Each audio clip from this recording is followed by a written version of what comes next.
Hi hello வணக்கம், welcome to tab central. SSC GD 2025 notification release ஆயிருச்சு. அதுக்கு எப்படி அப்ளை பண்ணலாங்கிறது தான் நாம் இந்த வீடியோவில் தெரிஞ்சுக்க போகிறோம். ஃபஸ்ட்டு உங்களுடைய குரோமில் ssc.gov.in அப்படிங்கிற இந்த நேமை சர்ச் பண்ணுங்கள். அப்படி உங்களுக்கு சர்ச் பண்ண முடியலன்னா இதுக்கான லிங்க்கை நான் டிஸ்கிரிப்ஷனில் கொடுத்துருக்கேன், அதை கிளிக் பண்ணி நீங்கள் போயிடலாம். நீங்கள் கிளிக் பண்ணி போனதுக்கப்புறம் உங்களுக்கு இதே மாதிரி ஒரு பேஜ் ஓப்பன் ஆகும். அந்த பேஜில் லாகின் ரிஜிஸ்ட்ரேஷன் அப்படின்னு சொல்லி இருக்கும். அதை கிளிக் பண்ணிங்கன்னா உங்களுக்கு இப்படி ஒரு பாக்ஸ் உருவாகும். சரியா? இதில் யூசர் நேம் பாஸ்வேர்டு அப்படின்னு சொல்லி இருக்கும். யூசர் நேமும் பாஸ்வேர்டும் எப்படி இருக்குன்னா, நீங்கள் இந்த எக்ஸாமுக்கு அப்ளை பண்ணுறதுக்கு முன்னாடி ஒன் டைம் ரிஜிஸ்ட்ரேஷன் கண்டிப்பாக பண்ணியிருக்கணும். அதன் மூலமாக உங்களுக்கு யூசர் நேமும் பாஸ்வேர்டும் கிடச்சிருக்கும். ஓகேவா? அது பண்ணாமல் இந்த விஷயம் கிடச்சிருக்காது. ஸோ யூசர் நேம் உங்களுக்கு நீங்கள் ஃபில் பண்ணிக்கங்க. பாஸ்வேர்டு உங்களுடைய பாஸ்வேர்டை போட்டதுக்கப்புறம் இங்கே இருக்கக்கூடிய இந்த கேப்சா கோடு இதே மாதிரி இருக்காது, ஒவ்வொருத்தருக்கும் ஒவ்வொரு மாதிரி இருக்கும். அதை ஃபில் பண்ணிவிட்டு லாகின் அப்படிங்கிறத நீங்கள் கொடுத்தீங்கன்னா செகண்ட் ஒன் உங்களுக்கு இப்படி ஓப்பன் ஆகும். உங்களுடைய ஐடிக்குள்ளே ஓப்பன் ஆகிடும். சரியா? இந்த ஐடியில் வந்து அப்படி கீழே பார்த்தீங்க அப்படின்னீங்கன்னா உங்களுக்கு அப்கமிங்கில் என்னென்ன எக்ஸாம்லாம் கால்ஃபர் ஆகிருக்கோ அதெல்லாம் இருக்கும். அதில் அப்ளைன்னு இருக்கும். இப்போதைக்கு ஜிடி கான்ஸ்டபிள் மட்டும்தான் கால்ஃபர் ஆகிருக்கிறதுனால அது மட்டும்தான் இருக்கும். அதில் இந்த அப்ளை அப்படிங்கிற இந்த ஆப்ஷனை கிளிக் பண்ணிங்கன்னா உங்களுக்கு நெக்ஸ்ட்டு இந்த மாதிரி ஒரு விஷயம் உருவாகும். இதில் இன்ஸ்ட்ரக்ஷன்லாம் கொடுத்துருப்பாங்க, என்னெல்லாம் பண்ணணும் அப்படிங்கிறதெல்லாம் கொடுத்துருப்பாங்க. இதில் வந்து இந்த ஃபில் ஃபார்ம் அப்படிங்கிறது இருக்குல்ல, அதை நீங்கள் கிளிக் பண்ணிங்கன்னா நெக்ஸ்ட் பேஜ் உங்களுக்கு இப்படி உருவாயிரும். இதில் வந்து நீங்கள் எதுவுமே செய்ய முடியாது. ஏன்னா நீங்கள் ஒன் டைம் ரெஜிஸ்ட்ரேஷனில் கொடுத்த டீட்டெயில்ஸ் மட்டும்தான் இதில் அப்படி வரிசையாக இருக்கும். இதில் எந்த ஒரு மாடிஃபிகேஷனும் நீங்கள் பண்ண முடியாது. அப்படியே நீங்கள் கீழே வந்துக்கிட்டே இருந்தீங்கன்னா உங்களுக்கு 18வது பாயிண்ட்டுக்கு அப்புறம் நெக்ஸ்ட்டு அப்படின்னு சொல்லி ஆப்ஷன் இருக்கும். இந்த நெக்ஸ்ட்டை நீங்கள் கிளிக் பண்ணுங்கள். இதை கிளிக் பண்ணோடனே உங்களுக்கு சக்ஸஸ் அப்படின்னு சொல்லி வரும். பர்சனல் டீடைல்ஸ் சேவ்டு சக்ஸஸ்ஃபுல்லின்னு வந்துடும். இதில் நீங்கள் எந்த மாடிஃபிகேஷனும் பண்ணியிருக்க முடியாது. ஏன்னா இது ஒன் டைம் ரெஜிஸ்ட்ரேஷனில் உள்ள டீட்டெயில்ஸ் தான். அதை தொடர்ந்து நெக்ஸ்ட்டு கொடுத்ததுக்கப்புறம் உங்களுக்கு வந்து எஜுகேஷன் டீட்டெயில்ஸ் அப்படிங்கிற இந்த விஷயம் ஓப்பன் ஆகும். இதில் ஹையஸ்ட் எஜுகேஷன் குவாலிஃபிகேஷன் அப்படின்னு சொல்லியிருப்பாங்க. நீங்கள் இப்போ என்ன முடிச்சிருக்கிறீங்க? நான் வந்து டிகிரிக்கு எழுதிக்கிட்டு இருக்கேன், நான் இன்ஜினியரிங்கில் ஃபைனல் இயர் எழுதிக்கிட்டு இருக்கேன்னா நீங்கள் டிகிரி முடிக்கலை. சரியா? நீங்கள் முடித்து உங்கள் கையில் சர்டிஃபிகேட் இருந்துச்சு அப்படின்னா தான் நீங்கள் கிராஜுவேஷன் அப்படின்னு சொல்லி போடணும். சரியா? அது நீங்கள் கரெக்டாக இதுக்கு வந்து 10th குவாலிஃபிகேஷன் தான் தேவை. நீங்கள் 12th முடிச்சிருந்தீங்கன்னா ஹையர் செகண்டரின்னு போட்டுக்கோங்க. பாலிடெக்னிக் முடிச்சிருக்கீங்கன்னா பாலிடெக்னிக் அந்த விஷயத்தை போட்டுக்கலாம். டிப்ளமோ அப்படிங்கிறத போட்டுக்கலாம்.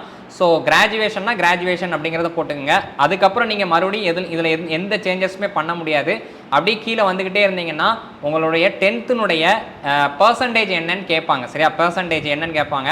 10th நீங்கள் ஒரு மார்க் எடுத்திருப்பீங்க, அதனுடைய சதவீதம் என்னன்னு கேட்டிருப்பாங்க. இப்போ உதாரணத்துக்கு 500க்கு 309 மார்க் எடுத்திருக்கீங்க அப்படின்னீங்கன்னா அதை 5ஆல் வகுத்து பார்த்தீங்கன்னா தெரிஞ்சிடும். 61.8ன்னு கிடைக்கும். சரியா?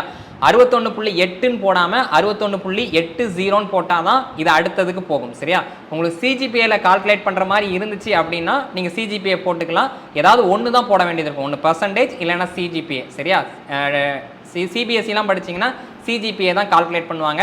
நம்ம ஸ்டேட் போர்டு அப்படிங்கிறதுனால 60 இந்த பர்சன்டேஜில் தான் கால்குலேட் பண்ணிக்கிட்டோம். ஓகே, அதுக்கு கொடுத்ததுக்கப்புறம் இந்த சேவ் நெக்ஸ்ட் அப்படிங்கிறத நீங்கள் கொடுத்துருங்க. உங்களுக்கு சக்ஸஸ் அப்படின்னு சொல்லி வரும். அதில் ஓகே அப்படிங்கிறத மறுபடியும் கிளிக் பண்ணுங்கள். கிளிக் பண்ணதுக்கப்புறம் உங்களுக்கு அடிஷ்னல் இன்ஃபர்மேஷன் அப்படின்னு சொல்லி ஒரு டீட்டெயில் உருவாகும். இதில் என்ன கேட்டிருப்பாங்கன்னா, நீங்கள் எக்ஸ் சர்வீஸ் மேனாக ஒர்க் பண்ணியிருக்கீங்க, அதாவது நீங்கள் எக்ஸ் சர்வீஸ் மேனா அப்படின்னு சொல்லி கேட்பாங்க. எக்ஸ் சர்வீஸ் மீன் என்னென்னா ஓய்வு பெற்ற இராணுவ அதிகாரியா அப்படின்னு சொல்லி கேட்டிருக்கிறாங்க. ஸோ நம்ம அது இருந்தால் எஸ் கொடுங்க, இல்லைன்னா நோ கொடுத்துருங்க.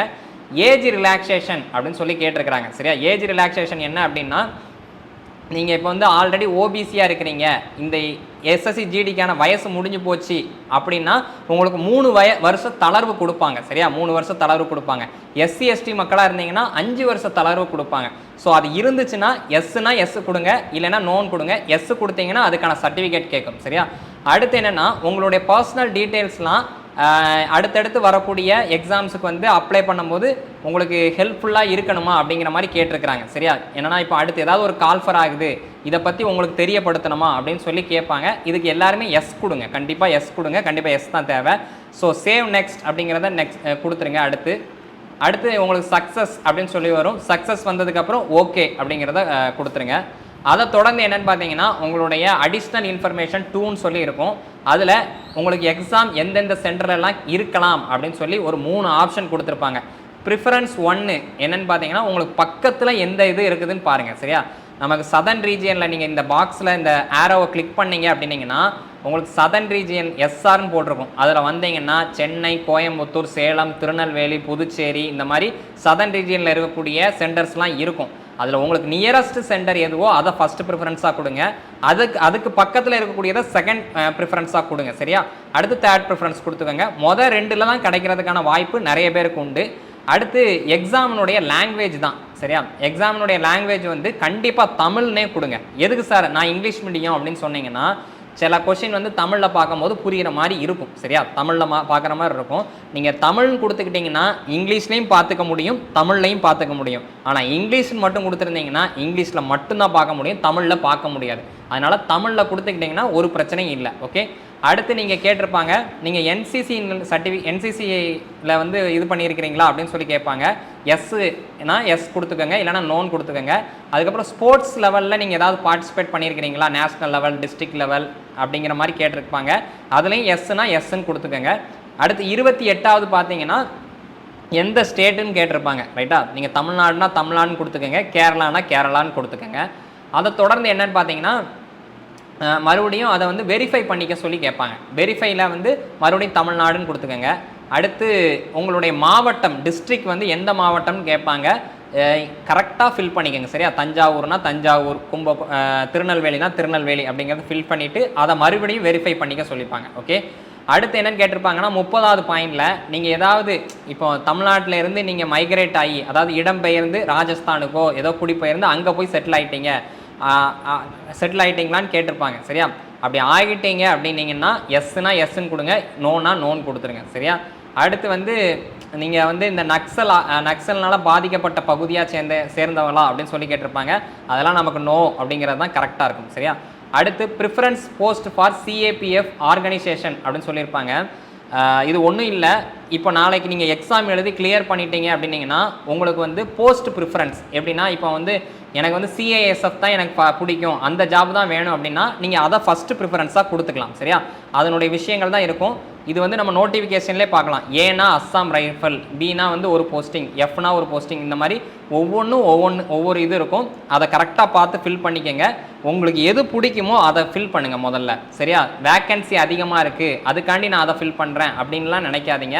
கண்டிப்பாக என்னென்னு பார்த்தீங்கன்னா இந்த ஆர்டரில் தான் உங்களுக்கு வேலை கிடைக்கும். நீங்கள் அதிகமான கட் ஆஃப் வச்சுருந்தாலும் எனக்கு வந்து நான் அஸ்ஸாம் ரைஃபிள் பிடிச்சிருக்கு ஆனால் நான் ஃபஸ்ட்டு ஐடிபிபி கொடுத்துட்டேன்னா நீங்கள் உங்களுக்கு ஐடிபிபி தான் ஃபஸ்ட்டு கிடைக்கும். அதை எல்லாம் ஞாபகம் வச்சுக்கோங்க. சரியா?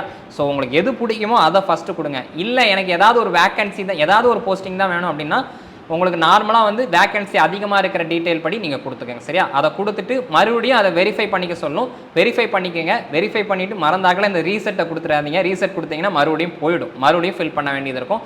அப்படி கீழே வந்தீங்க அப்படின்னா சேவ் நெக்ஸ்ட் அப்படிங்கிறது இருக்கும், அதை கொடுங்க.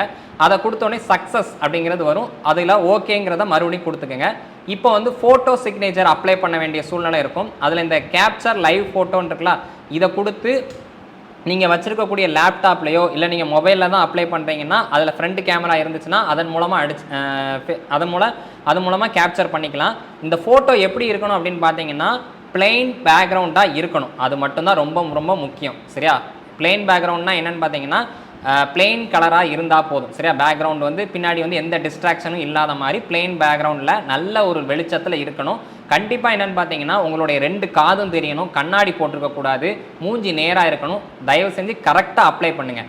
எஸ்எஸ்சியில் ஒரு எலிமினேட் பண்ண போகிறாங்க, அப்ளிகேஷனை ரிஜெக்ட் பண்ணுவாங்க அப்படின்னா ஒரே ஒரு காரணம் தான், ஃபோட்டோ சிக்னேச்சர் ஒழுங்காக இல்லை, அப்லோட் பண்ணும்போது இல்லை அப்படின்னா மட்டும்தான் ரிஜெக்ட் பண்ணுவாங்க. ஸோ அதை திருத்திக்கங்க.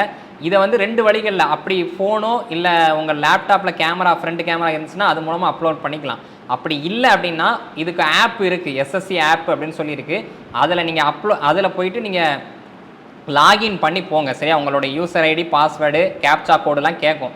அதை கொடுத்து நீங்கள் லாகின் பண்ணி போனீங்க அப்படின்னீங்கன்னா என்ன எக்ஸாம் இருக்கோ அது இருக்கும், அதுக்கான ஃபோட்டோ அப்லோட் பண்ணுற மாதிரி இருக்கும். சரியா? அந்த ஆப்பை நான் எப்படி சார் டவுன்லோட் பண்ணுறது அப்படின்னா இந்த இடத்துல உங்களுக்கு ஒரு கியூஆர் கோடு தெரியுதுல்ல, இதை நீங்கள் ஸ்கேன் பண்ணிங்கன்னா அந்த ஆப்பை ப்ளே ஸ்டோர்லேருந்து நீங்கள் டவுன்லோட் பண்ணிக்க முடியும். சரியா? அதில் நீங்கள் அப்லோட் பண்ணிட்டீங்கன்னா இங்கே உடனே வந்துடாது, நீங்கள் ரீஃப்ரெஷ் பண்ணணும். ரீஃப்ரெஷ் பண்ணிங்கன்னா தான் உங்களுடைய ஃபோட்டோ இங்கே ஆட்டோமேட்டிக்காக வந்துடும். சரியா? அதை தொடர்ந்து என்னென்னு பார்த்தீங்கன்னா இந்த வந்துருச்சுல, இங்கே ப்ளர் பண்ணி வச்சுருப்பேன், இங்கே அவருடைய ஃபோட்டோ இருக்குது. சரியா? அதை தொடர்ந்து என்னன்னு பார்த்தீங்கன்னா சிக்னேச்சர் அப்லோட் பண்ணணும். இந்த சிக்னேச்சரும் எப்படி இருக்கணும்னு பார்த்தீங்கன்னா 10லேருந்து 20 கேபிக்குள்ளே இருக்கணும். சரியா? அதுதான் ரொம்ப ரொம்ப முக்கியம். அது ஒரு ஒயிட் பேப்பரில் பிளாக் பென்லேயோ இல்லை ப்ளூ இங்க்லேயோ நீங்கள் சைன் பண்ணுங்கள் போதும். அதை விட வேறு எதுவுமே இல்லை. ஸோ இந்த இடத்துல பிளர் ஆகாமல் சிக்னேச்சர் கரெக்டாக இருந்துச்சுன்னா போதும். 10லேருந்து 20 கேபி தான் இருக்கணும். ஸோ அதை கொடுத்துட்டு நீங்கள் சேவ் நெக்ஸ்ட் அப்படிங்கிறத கொடுங்க. கொடுத்தோடனே உங்களுக்கு ஃபோட்டோ அண்ட் சிக்னேச்சர் சேவ்டு சக்ஸஸ்ஃபுல்லின்னு வந்திருக்கும். ஸோ சக்ஸஸ் ஆயிடுச்சு ஓகேன்னு கொடுத்தீங்கன்னா உங்களோட ப்ரிவ்யூ ஃபார்ம் அப்படின்னு சொல்லி வரும். ரைட்டா? ப்ரிவ்யூ ஃபார்ம்னா இது வரைக்கும் நீங்கள் பண்ண எல்லா டீட்டெயிலையும் வரிசையாக வச்சு அவங்க வந்து ஒரு ஃபார்ம் ரெடி பண்ண மாதிரி வச்சுருப்பாங்க. அதில் நீங்கள் வந்து எல்லாமே சரியாக இருக்கான்னு பார்த்துக்கங்க. ஏதாவது கரெக்ஷன் இருந்துச்சுன்னா அந்த இடத்துல நீங்கள் எடிட் பண்ணிக்க முடியும். சரியா? எடிட் பண்ணிக்க முடியும். எந்த கரெக்ஷனும் இல்லை அப்படின்னா அப்படி கீழே வந்துகிட்டே வந்தீங்கன்னா கடைசியாக சேவ் நெக்ஸ்ட்னு இருக்கும். இதை கொடுங்க.